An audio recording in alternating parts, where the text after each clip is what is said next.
Hello, and thank you for standing by. My name is Bella, and I will be your conference operator today. At this time, I would like to welcome everyone to Commvault Q3 Fiscal 2026 Earnings Conference Call. All lines have been placed on mute to prevent any background noise. After the speaker's remarks, there will be a question-and-answer session. If you would like to ask a question during this time, simply press star, then the number 1 on your telephone keypad. To withdraw your question, press star 1 again. I would now like to turn the conference over to Mike Melnyk, Vice President of Investor Relations. You may begin. Good morning, and welcome to our earnings conference call.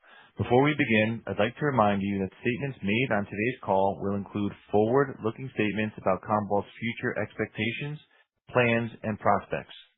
All such forward-looking statements are subject to risks, uncertainties, and assumptions. Please refer to the cautionary language in today's earnings release and Commvault's most recent periodic reports filed with the SEC for a discussion of the risks and uncertainties that could cause the company's actual results to be materially different from those contemplated in these forward-looking statements. Commvault does not assume any obligation to update these statements. During this call, Commvault's financial results are presented on a non-GAAP basis. A reconciliation between the non-GAAP and GAAP measures can be found on our website. Thank you again for joining us. Now I'll turn it over to our CEO, Sanjay Mirchandani, for his opening remarks. Sanjay? Good morning, and thank you for joining us. Q3 was another solid quarter for Commvault. We reinforced our position as an innovation leader and garnered accolades from partners and industry analysts. Some financial highlights from the quarter include: subscription revenue grew 30% to $206 million. This was fueled by a record land and expand quarter with the addition of 700 new subscription customers. Subscription ARR increased 28% to $941 million. SaaS ARR increased 40% to $364 million. And we achieved the Rule of 40 with a healthy balance between growth and profitability. Our momentum in Q3 and year-to-date reflects the growing need for next-generation cyber resilience. In an AI-driven, hybrid, and multi-cloud world, resilience cannot be reactive, manual, or fragmented. It needs to be continuous, always on, and unified through a single control plane. Commvault uniquely delivers this innovation. I'm proud to share that in Q3 we were awarded our 1600th lifetime patent. I want to thank our engineering and IT teams for their continued commitment to excellence and innovation focused on customers. At our Shift event in November, we took innovation to the next level with the Commvault Cloud Unity platform release. Unity brings together data security, identity resilience, and cyber recovery on one platform, all enabled by the Metallic AI fabric. With Unity, customers are now equipped to drive their ResOps or resilience operations. ResOps is a discipline that unifies operations, security, and infrastructure across the business. By bringing these silos together, organizations can plan, prepare, and recover from a disruption or cyber attack. Customer, partner, and industry feedback has been overwhelmingly positive. Dave Novak, Deloitte Cyber Resilience Lead, said, "The Commvault Cloud Unity platform brings these elements together in a way we don't see elsewhere in the market. We're pleased to team with Commvault to help joint customers respond faster, reduce risk, and confidently adopt AI and cloud at scale while advancing resiliency." IDC further validated this approach, stating, "We believe ResOps has an opportunity to resonate with customers as it is concise with powerful implications and operational value." ResOps is a fundamentally different approach from what legacy vendors provide today. Resilience in the age of AI requires us to, 1, continuously secure data at the source and monitor for anomalies. 2, control the identities, human and non-human, that access and use the data autonomously. And 3, predictably recover data, applications, and operations at massive scale with the lowest total cost of ownership. Let's take a moment to discuss each, starting with data security. As enterprises embrace AI and move to the cloud, they must also grapple with evolving and more sophisticated attacks. By combining Commvault's Metallic AI fabric with our multi-point threat scan, synthetic recovery, and clean room recovery offerings, customers can secure data at the source, identify, analyze, and quarantine suspicious files, monitor for anomalies, and conduct recoveries with precision so they're ready for an inevitable attack. Case in point, by embracing our threat scan and risk analysis capabilities, UNC Health, a long-standing customer, is now able to scale its security with its data growth, saving time, reducing risk, supporting compliance, and advancing cyber resilience. Next, let's talk about identity resilience. According to CrowdStrike, approximately 80% of breaches involve compromised identities. Attackers don't start by encrypting data. They compromise valid credentials and escalate privileges, putting identity at the center of cyber risk.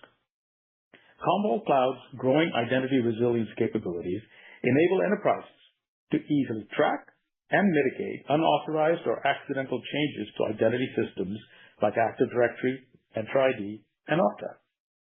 As Eric Baer of Jazzwares, a Berkshire Hathaway company, explained, Commvault's innovation with identity resilience will allow us to detect and roll back malicious identity changes as they happen, so that we can maintain reliable authentication and access control while strengthening our overall cyber resilience. In Q3, hundreds of customers embraced our identity resilience capabilities, and ARR from just our Active Directory offering has more than doubled year over year. In just 2 years, it has become one of our largest SaaS offerings. And finally, we cannot discuss resilience operations without addressing recovery, particularly for cloud-native and cloud-bound enterprises. In Q3, we saw accelerated momentum with our cloud-native offerings, including Clumio. For example, Clarity, a pioneer in AI-driven predictive health, chose Clumio to safeguard its sensitive AI data that fuels next-generation risk prediction models. Our ongoing innovation with Clumio also speaks to our long-standing collaboration with Amazon Web Services. In Q3, we achieved AWS Resilience Competency in the recovery category, and we were named the 2025 AWS Global Storage Partner of the Year. Additionally, GigaOM named Commvault a leader in its Cloud Data Protection Radar. Commvault Cloud also supports recovery of massive AI workloads and pipelines like object stores, data lakes, analytics platforms, and vector databases. In Q3, we announced a new partnership with Pinecone that will bring greater resilience to the vector databases within enterprise AI stacks. Delivered via Commvault Cloud, the solution will support Pinecone deployments across AWS, Azure, and Google Cloud. It's targeted for general availability in Q2 of calendar 2026. We believe that AI is an emerging tailwind for us. It dramatically increases the volume of data that needs to be protected, introduces new threats that need to be addressed, and requires a solution that brings resilience to the services, models, and databases that power AI. Our Commvault Cloud Unity platform is ideally suited to help customers address these evolving AI requirements. I'd be remiss if I didn't discuss our focus on data and cloud sovereignty. Over the years, we've always met our customers' evolving needs, including their data sovereignty requirements. Now, we're taking it a step further by supporting regional sovereign clouds. In December, we announced that Commvault is a launch partner for the AWS European Sovereign Cloud. Together, our plans are to provide European organizations with a secure solution that is purpose-built for cloud, delivering cost-optimized resilience at scale for AWS customers. We're working closely with other partners on cloud sovereignty as well. This is an emerging space, and we'll have more to say about this soon. Let me close with this. This quarter, we continue to capitalize on strong market growth through innovation leadership and execution excellence, and we're seeing record customer engagement and adoption. We believe Commvault Cloud Unity is the breakthrough platform customers need in the AI era, and we anticipate we will finish the year with solid results that reflect both our leadership in the market and the trust our customers place in Commvault. Thank you. Now I'll turn it over to our Chief Accounting Officer, Daniel Abrahamson, to discuss the financial details. Danielle? Thanks, Sanjay, and good morning, everyone. As Sanjay highlighted, our Q3 results reflect the growing demand for our Commvault Cloud platform, as customers continue to rely on us to keep them resilient in the face of attacks while advancing their hybrid cloud and AI journeys. I'll recap our Q3 results and operating metrics, followed by an update on Q4 and fiscal 26 guidance. As a reminder, all growth rates are on a year-over-year basis unless otherwise noted. For Q3, total revenue growth accelerated 19% to $314 million, driven by a 30% increase in subscription revenue, which reached $206 million. Subscription revenue was led by a robust 44% increase in SaaS revenue and one of our strongest customer acquisition quarters in years. Term software revenue grew a healthy 22% to $119 million.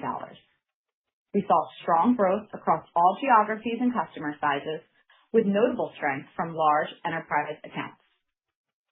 Revenue from term software transactions over $100,000 rose 25%, driven by notable gains in both transaction volume and average deal size. Additionally, the volume and dollar value of million-dollar software deals increased year-over-year, underscoring our standing as the preferred vendor for enterprise customers. We added approximately 700 new subscription customers, and we ended the quarter with over 14,000 subscription customers.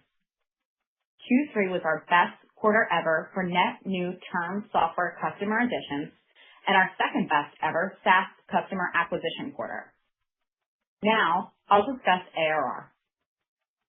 Subscription ARR, which we believe is the best indicator of the company's health and growth, increased 28% to $941 million. This was driven by 40% growth in SaaS ARR to $364 million.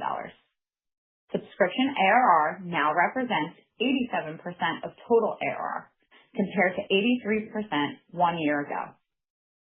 Total ARR increased by 22% to $1.085 billion. Existing customer expansion was healthy in Q3, with SaaS net dollar retention of 121%, consistent with best-in-class SaaS platforms. Our SaaS net dollar retention reflects a few things. 1, a growing install base, which is now over 9,000 customers. 2, the impact of rapidly adding new SaaS customers, which is forward-looking and not yet reflected in our net dollar retention. And 3, a mix shift of some product capabilities with certain early adopter customers. We saw solid momentum across our identity and resilience offerings, which collectively represented approximately 30% of net new ARR. Now, I'll discuss our profitability and free cash flow. Fiscal Q3 gross margins improved 100 basis points sequentially to 81.5%, which reflects a higher mix of software sales. In addition, we saw improved economies of scale and product efficiencies that we expect to continue in Q4. Operating expenses of $193 million represented 62% of total revenue. Operating expenses reflect higher commission and bonuses on strong year-to-date sales performance and the trailing run rate of initiatives to support our ongoing growth trajectory. Non-GAAP EBIT was $61 million, reflecting in a margin of 19.6%. In fiscal Q3, we achieved the Rule of 40, reflecting a healthy balance between revenue and profitability. Year to date, we're operating at a Rule of 41, consistent with our responsible growth philosophy. In line with this approach, at the end of Q3, we initiated a cost optimization program aimed to align our cost structure to the evolving needs of the business. Turning to key balance sheet and cash flow indicators. We repurchased $41 million of stock during the quarter, bringing the year-to-date amount to $187 million. We ended the quarter with a diluted share count of approximately 45 million shares. Year to date, we have generated $105 million of free cash flow. Q3 free cash flow of $2 million was impacted by the timing of collections from sales made later in the quarter and an additional payroll cycle for both the U.S. and Canada. We expect this to normalize in Q4. Now, I'll discuss our outlook for Q4 and our updated outlook for fiscal year 26. For fiscal Q4 26, we expect subscription revenue, which includes both the software portion of term-based licenses and SaaS, to be in the range of $203 to $207 million. This represents 18% growth at the midpoint. We expect total revenue to be in the range of $305 to $308 million, with growth of 11% at the midpoint. As a reminder, Q4 fiscal year 25 benefited from several multi-year strategic land transactions. At these revenue levels, we expect Q4 consolidated gross margins to be approximately 81%. We expect Q4 non-GAAP EBIT margins of approximately 19%. Now, I'll discuss our updated fiscal year 2026 guidance. As a reminder, ARR guidance is in constant currency using FX rates as of March 31st, 2025. For historical comparison, please refer to our Q3 earnings presentation. We expect constant currency fiscal 26 total ARR growth to be approximately 18%, driven by an estimated 24% growth in subscription ARR. This guidance reflects the flow-through of our Q3 results and is within our prior range. From a full year fiscal 26 revenue perspective, we are raising subscription revenue to be in the range of $764 to $768 million, growing 30% at the midpoint. We are also increasing total revenue to a range of $1.177 billion to $1.18 billion, representing growth of 18% at the midpoint. Moving to our full year fiscal 26 margin, EBIT, and free cash flow outlook. We now expect gross margins to be 81 to 81.5%. This increased range reflects continued growth in our SaaS platform. And we are increasing our non-GAAP EBIT margin guidance to a range of 19 to 20%. We now expect our full year free cash flow outlook to range from $215 to $220 million. This guidance reflects approximately $12 to $15 million in one-time payments related to our cost optimization program. Finally, from a capital allocation perspective, our board of directors approved recommitting our share repurchase authorization back to $250 million. Share repurchases remain an important part of our capital allocation philosophy, and we intend to remain active and opportunistic in the market. To summarize, the scale and product initiatives we undertook over the last 18 months have contributed to our improved momentum and positioned us as the cyber resilience provider of choice for large enterprises. Commvault Cloud Unity further extends our innovation leadership, and we are excited to capitalize on the strong customer reception to our enhanced platform in fiscal 27 and beyond. Now, I will turn it back to the operator to open the line for questions. Operator?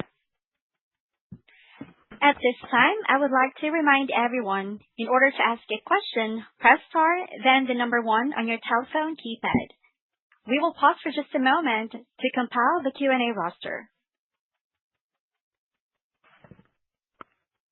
Your first question comes from the line of Aaron Rakers of Wells Fargo. Your line is now open. Please go ahead. Yeah, thank you very much for taking the question. I have two if I can real quick. First, I was wondering if you could unpack I guess it's the free cash flow, but particularly the accounts receivable increase and the DSO increase in the quarter. I know you had alluded to, later in the quarter kind of receivable collections. So, can you unpack that? Just help me understand why DSO has gone up so much and, what you saw towards the end of the quarter, just given linearity. Yeah. Hey, Aaron, this is Danielle. Good to talk to you again. So I know I talked about this in my prepared remarks, and you kind of hit on it, right? But one of the things we saw this quarter, and it's not uncommon in Q3, I'll be honest. Q3 has a tendency to be one of our most pressured free cash flow quarters, and it's really just because the way the sales cycles work with the calendar year end. We have a tendency to see more deals close in the last few weeks of the quarter, and this quarter was no exception to that. I can tell you over 60% of our deals actually closed in the last few weeks of the quarter. And so what you see in free cash flow is really the reflection of that. The other thing I'll call out is we had an additional payroll cycle for both the U.S. and Canada. That's not, normal for us in a quarter. And obviously the U.S. is one of our largest payrolls, right? So both of those things are putting pressure on free cash flow. I do want to highlight our free cash flow guidance for the year. If you normalize for the one-time payments that we're making in Q4 tied to the cost optimization program, remains unchanged. Yep. And then as a quick follow-up, I can appreciate you're not giving a guidance beyond this fiscal year, but I know in your slide deck you highlight again kind of the TAM expectations growing at a 12% CAGR, I think 38 billion, kind of the longer-term total addressable market opportunity. I'm curious, when you're asked about kind of the longer-term growth narrative, is the 12% a good underpinning, growth rate to think about as we look out beyond this year? Or how are you thinking about the competitive landscape, the ability to take share in the context of that TAM growth expectation? Thank you. Yeah, no, thanks for the question again. We're not going to talk about next year right now, right? We will obviously, alongside, the new CFO conversations, we will talk about what we're thinking for next fiscal year at a later time. So. Hey, Aaron, and this is Sanjay. Again, just to reiterate, the business is in a good place. We had our best land software quarter ever. We had our second best land SaaS quarter ever. Our Rule of 40 continues to be consistent. Across the board, the new platform releases bodes really well based on everything we've seen. So, we will obviously, at the right time, share more of that. So, but we are, we have I think we will definitely outpace market. Yeah. Yep. Thank you, Sanjay. Thanks. Your next question comes from the line of Jason Ader with William Blair. Please go ahead. Yeah, thank you. Just first on the currency situation, was this in line with your expectations? I know you gave guidance. You had a nice beat on the revenue and the ARR. Was there an extra benefit relative to your expectations from currency? Sorry, Jason, I think I'm a little confused by your question. Which metric are you referring to? Well, you gave guidance on a reported basis, right? And I just wanted to know. You're talking about for revenue? And ARR, both. Yeah, so we give currency in line with your expectations. Yeah, so on a reported basis for revenue, currency was in line with our expectation. From an ARR perspective, we actually we only give annual guidance on ARR, and we do that on a constant currency basis. Okay, I gotcha. All right. And then the net new ARR, I think constant currency was for total net new ARR was 39 million. I believe on the last earnings call, you guys talked about mid-40s. So just want to understand, was that below what your expectations were, and if so, why?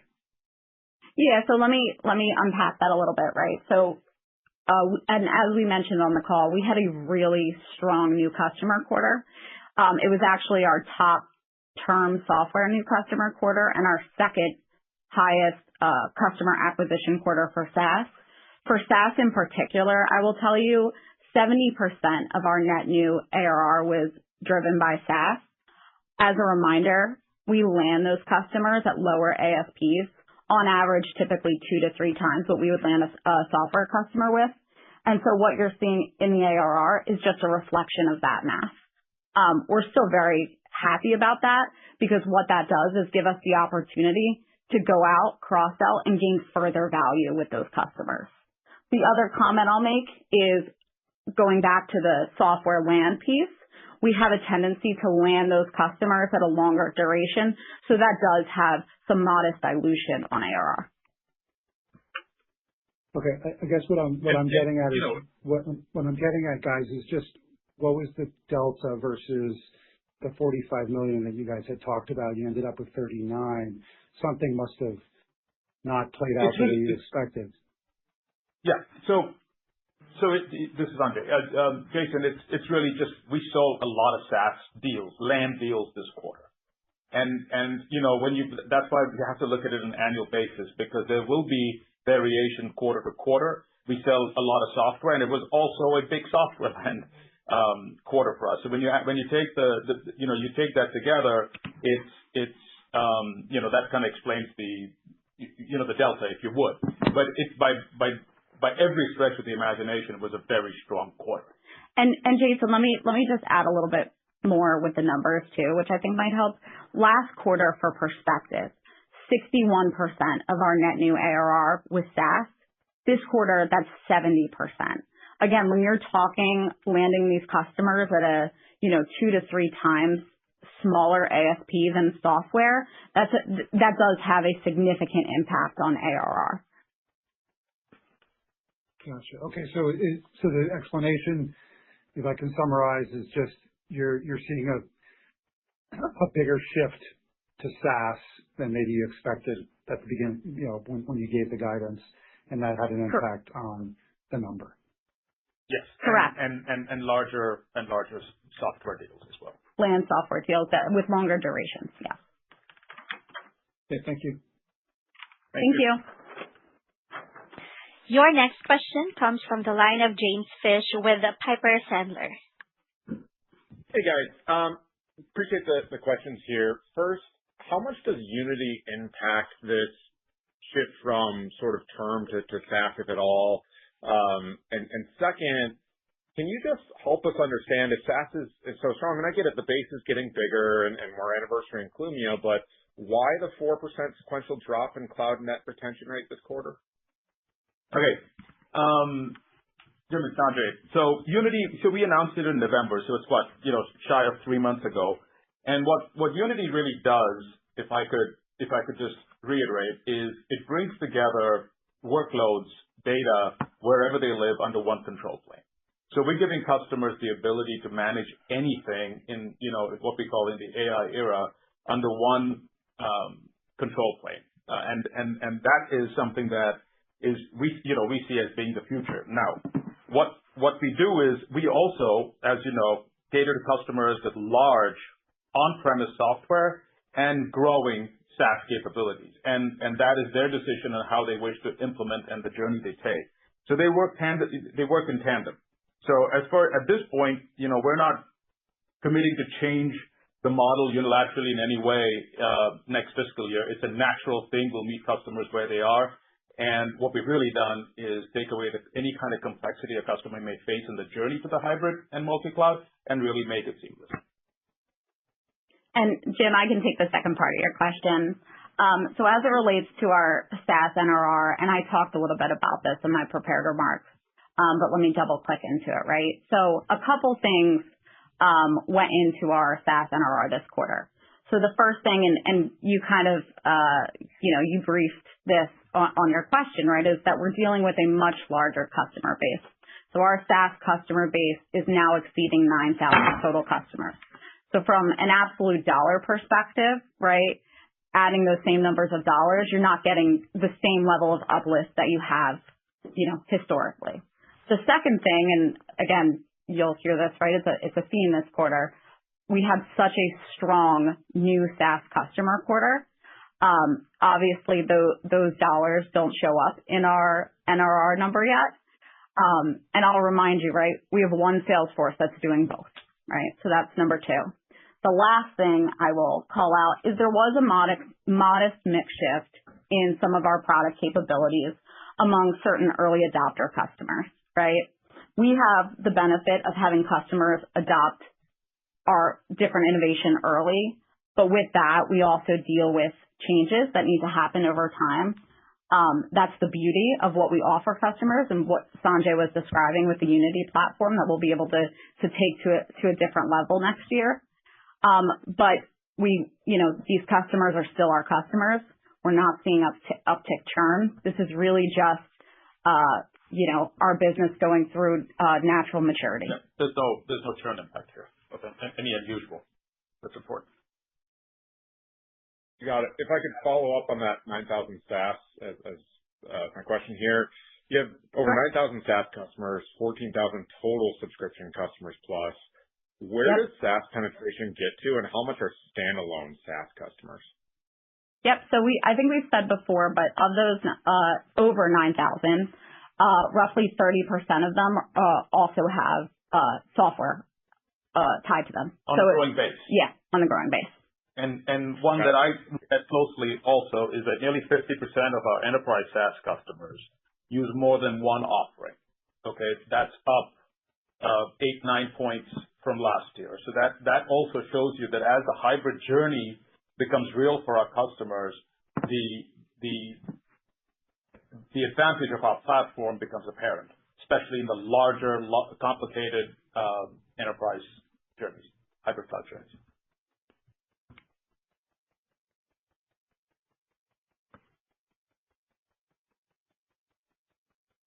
We'll go to the next question, Bella. Thank you. Your next question comes from the line of Eric Heath with KeyBanc Capital Markets. Please go ahead.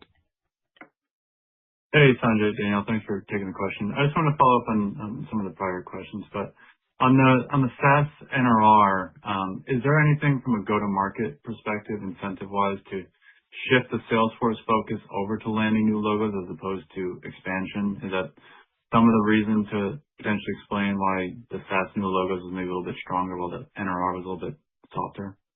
We do our comp plans on an annual basis, Eric, and so there's been no mid-quarter or mid-year change to that. It's just, between the fact that what we're delivering to our customers in SaaS as part of the platform in conjunction with our software capabilities is what they need. And so we're seeing a healthy pickup there. And also the work we're doing with our ecosystem partners is also making it easy for customers to get access to and use it. So I think the product stands on its own. The SaaS capabilities stand on its own. Got it. Thanks. And just one more maybe clarification, just help understand what drove some of the term duration elongation this quarter after being on the shorter side the last quarter or two, and then just anything on expectations for duration on term for next quarter. Thanks. Yeah. So, the way to think about it is what really affects term within a quarter is a number of large deals. That's the biggest contributor to that. And this quarter, the term was heavily influenced by some large new customer deals. So in Q3, we saw a modest pickup and instead of an uptick in the duration quarter and quarter.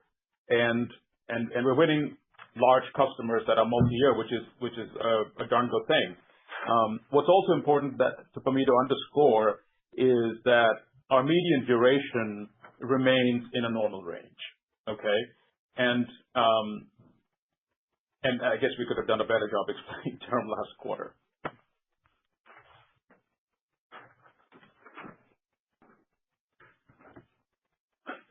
Your next question comes from the line. Yes. Your next question comes from the line of Howard with Guggenheim. Please go ahead. Thanks. I want to follow on this constant currency net new ARR thread. You said the 39 in the quarter. So Sanjay and Danielle, given your comments earlier, net adds were strong. I think we have more clarity on the SaaS NRR decline, but on the term side, the term net new ARR was about $17 million. So it seems like maybe there was a shortfall in term net new ARR. And so last quarter, average duration compressed. This quarter, average duration, it seemed like it upside a little bit. So I'm deducing that maybe its average term expansion ARR was in aggregate. And I understand that there were some large multi-year deals, but maybe the expansion was a little weaker than expected. And And really more importantly, how should we think about it? Like is 17 kind of a baseline going forward? Like what gives you confidence, especially in light of the of Unity coming out, that you can sustain this level of term expansion? And I'm sorry, Howard, I want to make sure I understand the question. You're suggesting that the net new ARR for subscription was 17? I'm just trying to understand where you're getting the 17 from. Yeah, maybe my number is incorrect, but whatever that number was, I'm seeing 18. So I guess on a constant currency basis, is that correct? That term constant currency net new ARR was 18, and that average expansion was maybe weaker than you expected, and what to think going forward. Oh, I understand what you're saying. So you're just looking at the term software piece. So this isn't about expansion. I'm gonna I talked about this before, but maybe let me make sure I'm clear on this. What we saw this quarter is land customers, and again, we had our strongest land term software customer quarter. We saw land customers come in at much longer durations. Now, them coming at a longer duration is part of the business. We've talked about this historically too. Actually, I think if you look at Q4 of last year, we had kind of a similar type pattern here. But that's really what's driving that change. I mentioned already the SaaS, the growth in the new SaaS customers. I also want to highlight our subscription ARR. If you look at it, it's actually our second best subscription ARR net new add that we've had in the history of the company. Or organic, right? You got to look organic.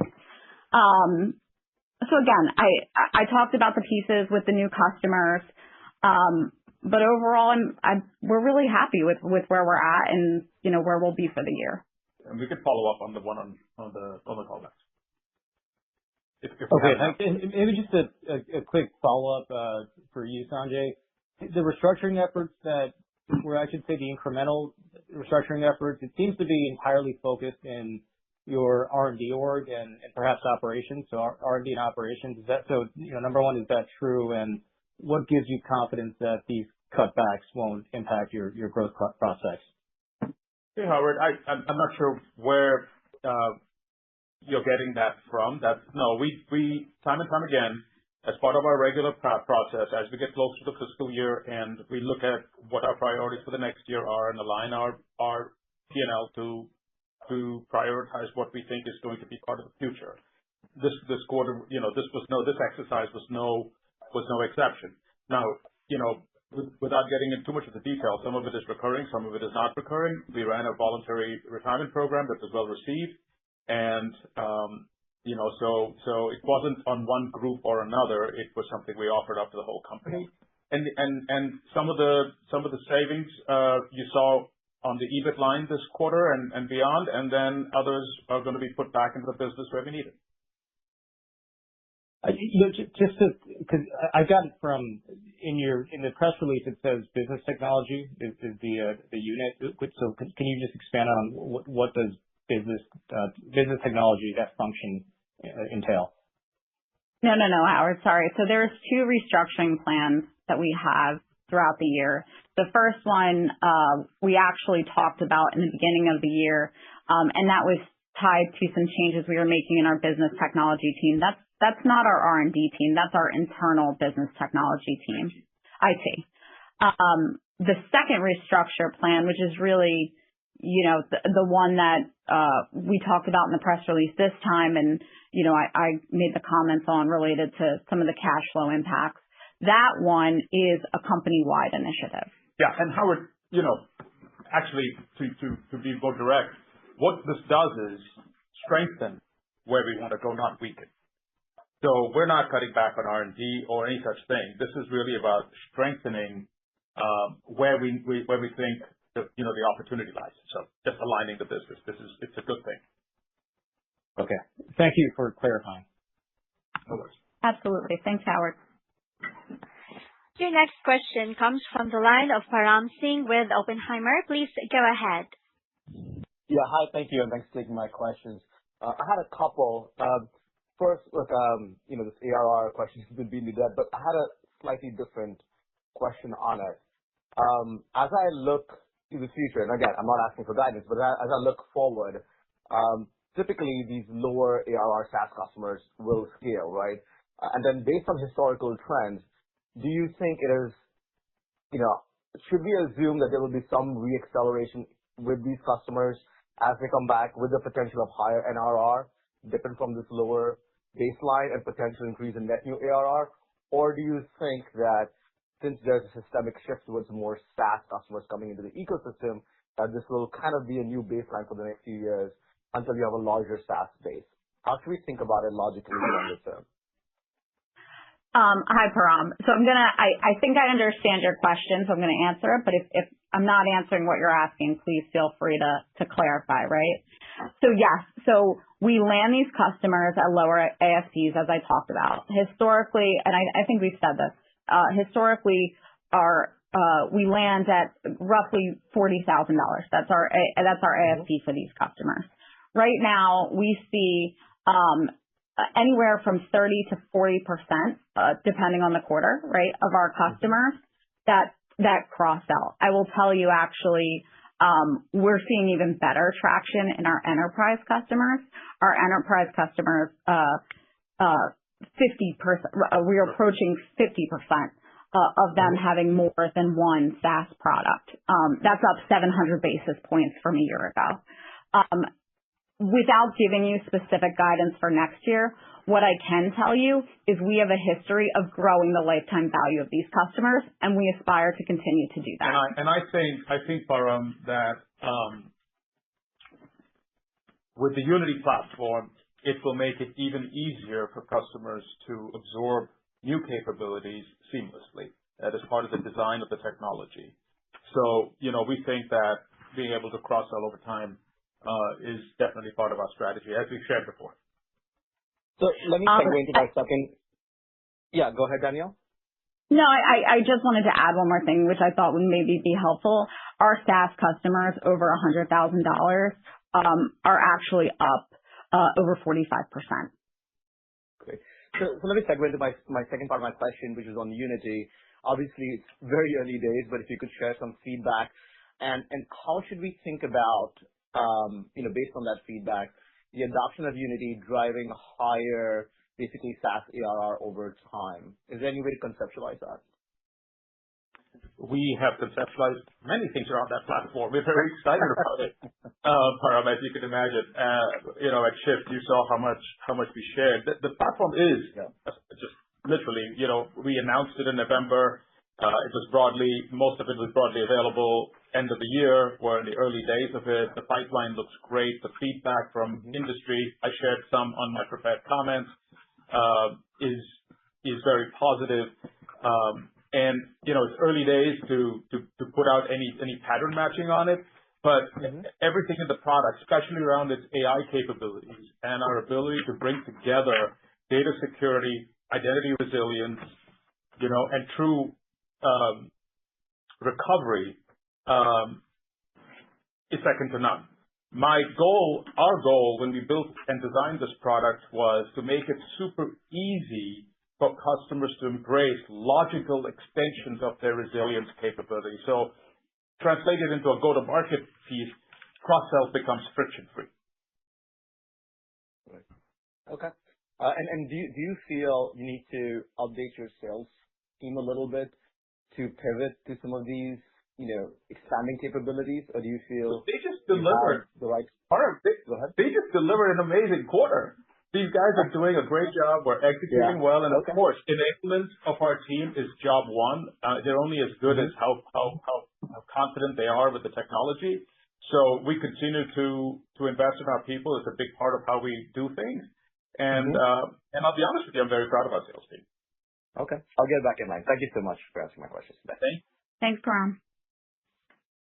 Your next question comes from the line of Rudy Kinzinger with D.A. Davidson. Please go ahead. Hey, guys. Thanks for taking my question. So on the net new ARR, last quarter, you said you expected 60% of net new ARR to come from SaaS.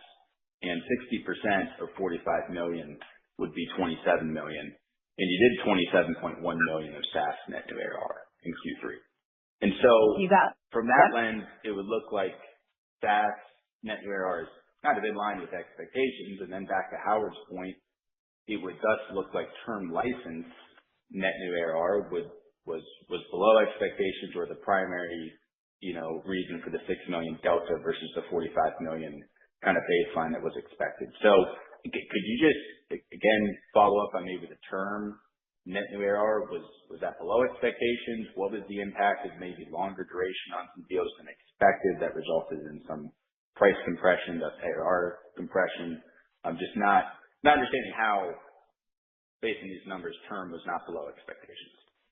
No, I understand what you're asking, Rudy, and you're spot on with the SaaS net new ARR. So I'm glad you called that out specifically.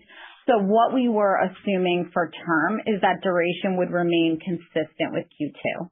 What we saw is because of these large multi-year, quite frankly, like just long durations, new software customers, we did see some pressure on term ARR tied to that. You are correct.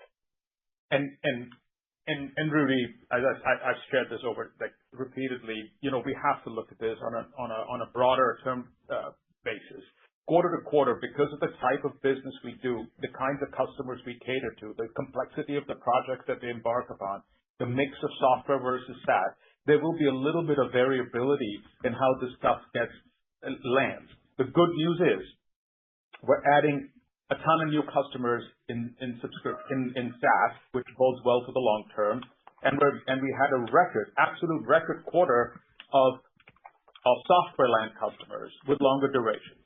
So yes, the numbers are off a little bit, but we need to expect a little bit of variability in this over time, because this is an annualized thing. Now, if you look at overall ARR for the year, we're talking 22% rough tough growth on a $167 million year-on-year increase. So it's actually very handsome.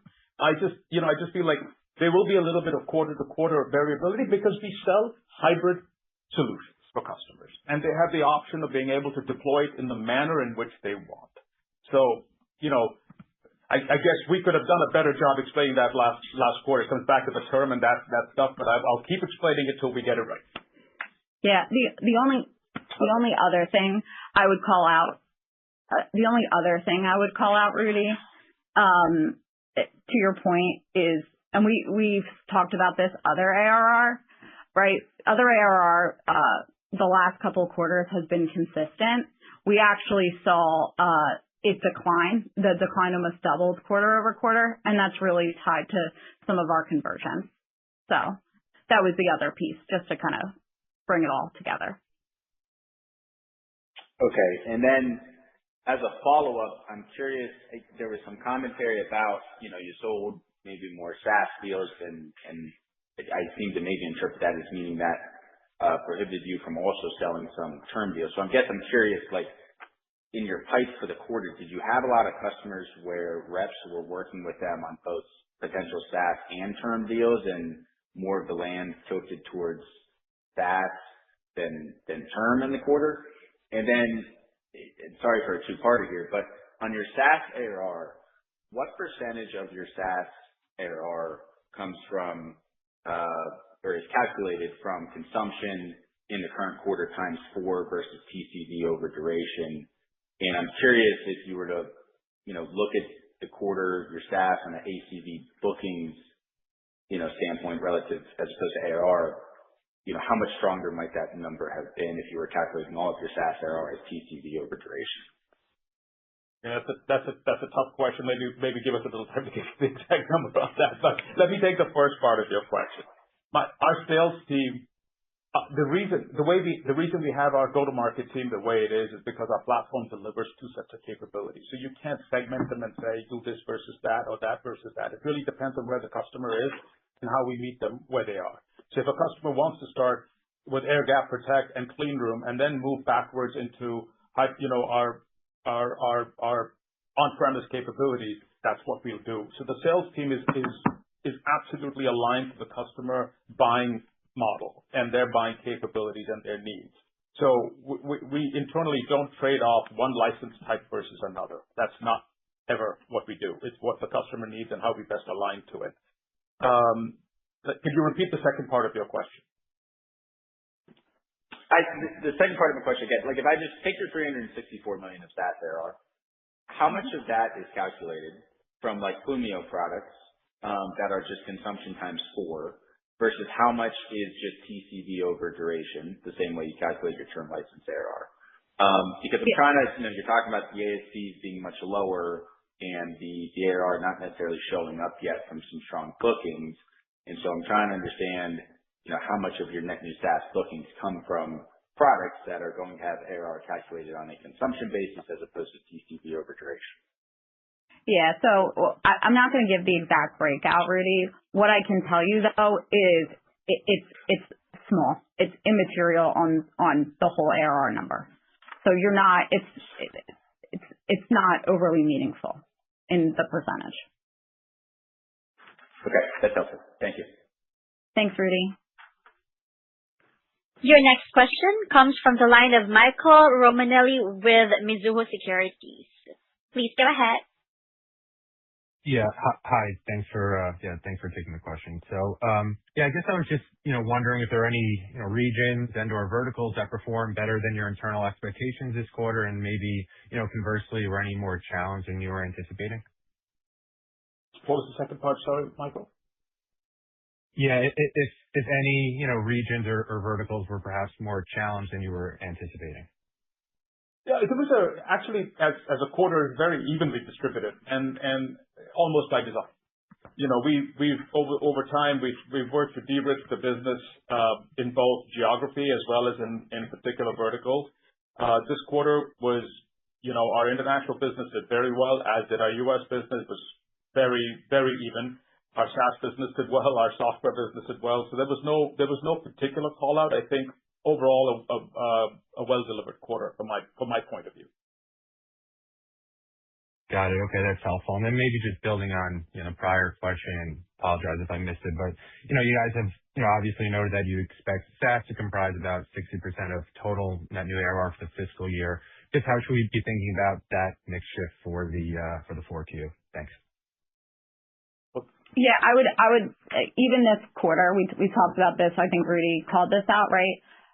From a SaaS perspective, we're still about 60%.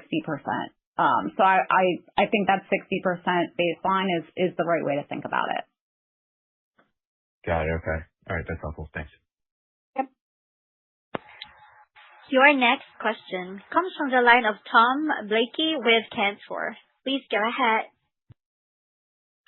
Hey guys, thanks for squeezing me in here. Just a couple quick ones on this duration topic, Danielle. What is I guess just bluntly, what is the expectation for duration in the guide for fiscal 4Q? Yeah, so we're continuing to assume that duration remains. Specifically, and Sanjay called this out in his earlier remarks, right? Median duration will remain in normal range. So that's what we're assuming in our guide. So basically, just quarter to quarter, a downtick in duration, so to speak. And then, go ahead. No. Yeah, I would say again that the duration median will remain the same.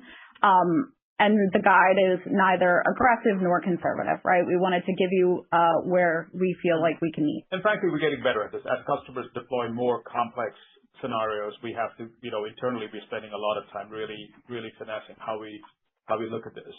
And we've been completely transparent about that.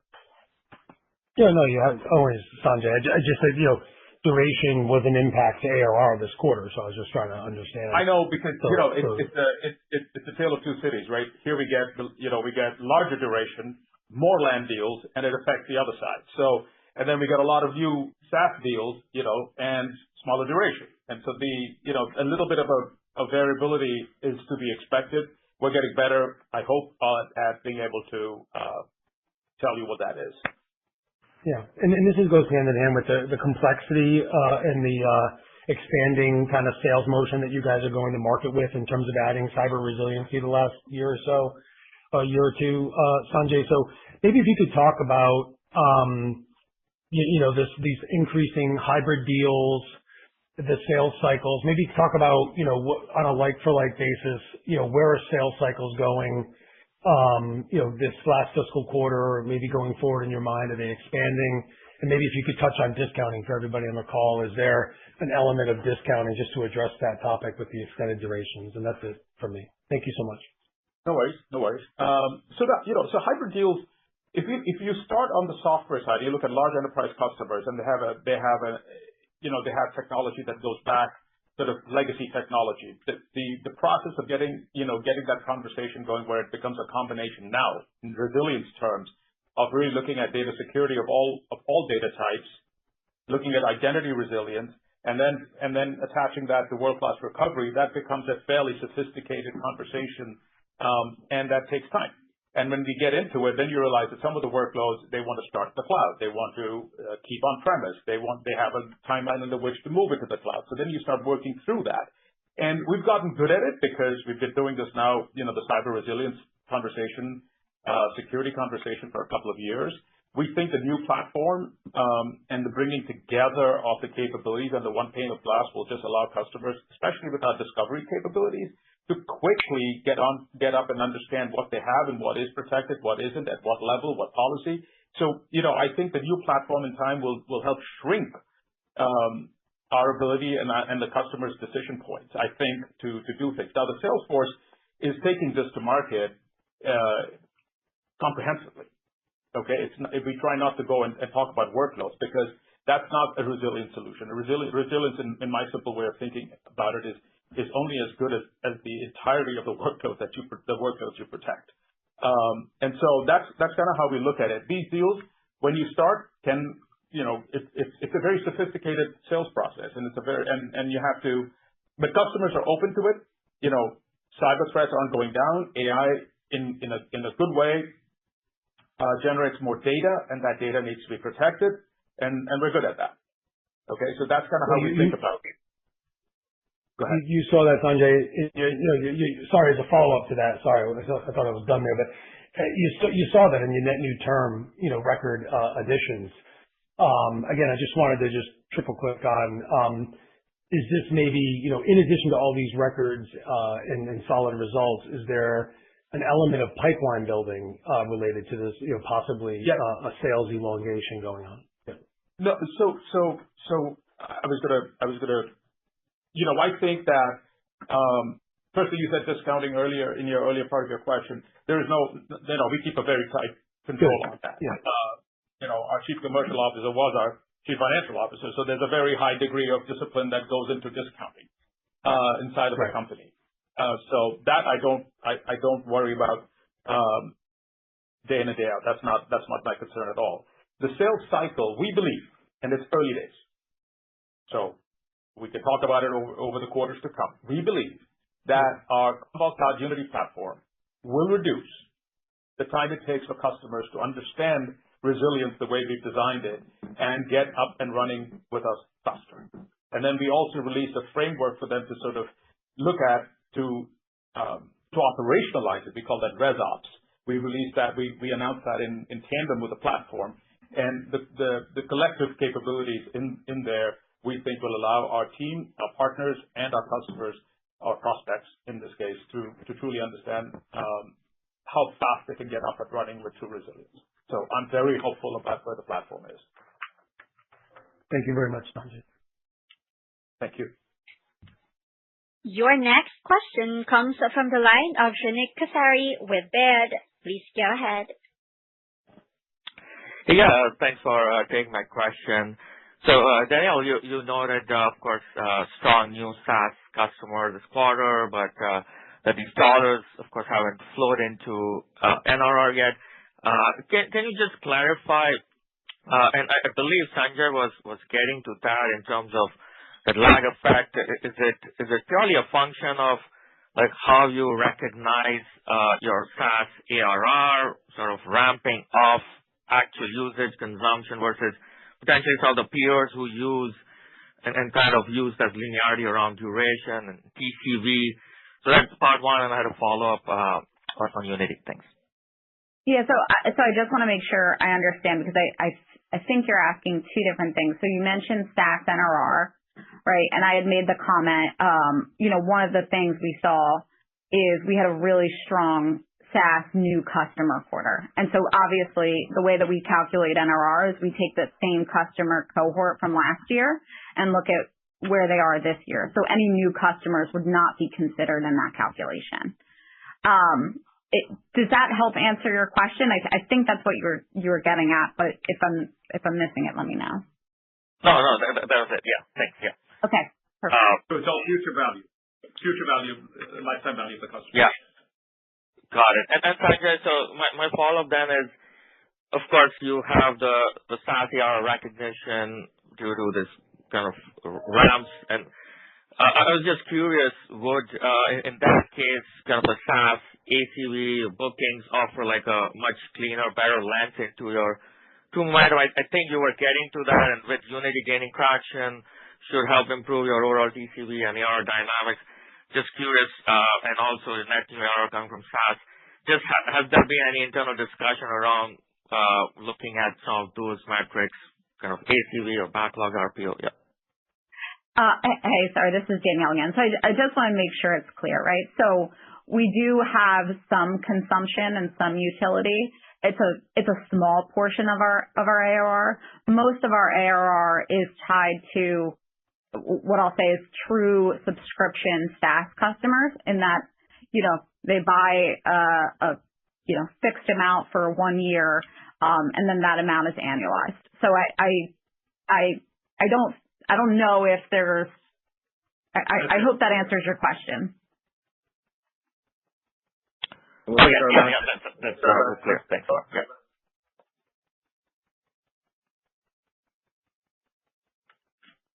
Your last question comes from the line of Junaid Siddiq with Truist.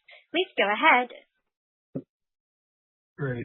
Good morning, and thank you for taking my question. I just wanted to ask about Satori, Sanjay. I know it's in early days, but could you just discuss how Satori is influencing customer adoption and deal sizes, in these ransomware-driven evaluations?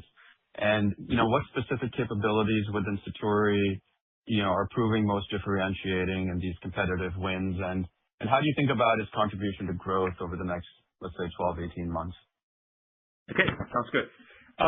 So where we are with Satori is we're in the throes of integrating the product into our platform. And when we acquired Satori, we were, I think, very clear that this would not be a standalone capability, but the true value of Satori was giving our customers the ability to inspect and look at their data, structured, unstructured, and really have a policy-related compliance capability. So that was the premise. That work we are in the throes of incorporating into the platform. Our belief is that customers need that capability as part of the platform, unlike some others in the business, because standalone, it's another integration point.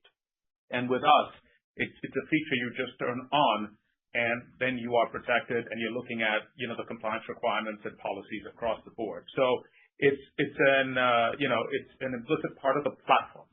Okay, we believe that the value comes for customers being better protected out of the box without having to do more in-field integrations with third-party products.